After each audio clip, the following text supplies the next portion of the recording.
আবু দাউদ শরীফের বর্ণনা হাদিস নাম্বার 5196।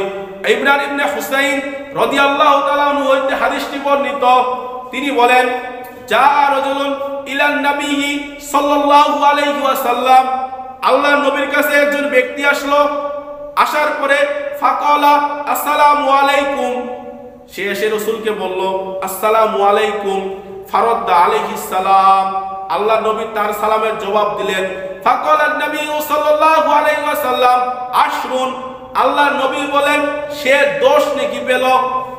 সুম্মা জা আখর, এরপরে আরেকজন ব্যক্তি আসলো।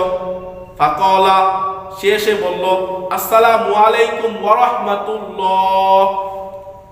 ফারাদ্দা আলাইহিস সালাম, আল্লাহ নবী তার সালামের জবাব দিলেন।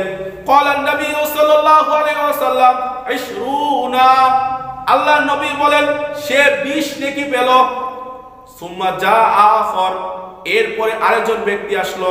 ফাকালা আসসালামু আলাইকুম ওয়া রাহমাতুল্লাহি ওয়া বারাকাতুহু। ফারাদ্দা আলাইহিস সালাম, আল্লাহ নবী তার সালামের জবাব দিলেন।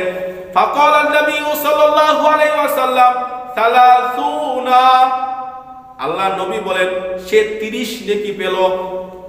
আবু দাউদ শরীফের 5195 নম্বর হাদিসের বর্ণনায় আসছে, এক ব্যক্তি আল্লাহ নবী সাল্লাল্লাহু আলাইহি ওয়াসাল্লামের কাছে আসলো। আসার পরে আল্লাহ নবী সাল্লাল্লাহু আলাইহি ওয়াসাল্লামকে বলল আসসালামু আলাইকুম ওয়া রাহমাতুল্লাহি ওয়া বারাকাতুহু ওয়া মাগফিরাতুহু।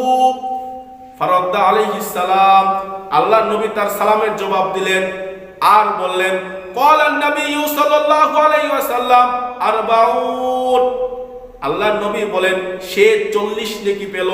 তাহলে আপনি যদি আসসালামু আলাইকুম বলি তাহলে 10 পাবো, যদি তার সঙ্গে ওয়া রাহমাতুল্লাহ বাড়াই দেই তাহলে 20 নেকি পাবো, আর যদি ওয়া বারাকাতুহু বাড়াই দেই তাহলে 30 নেকি পাবো, আর যদি ওয়া মাগফিরাতুহু এই শব্দটাও বাড়াই দেই তাহলে 40 নেকি পাবো।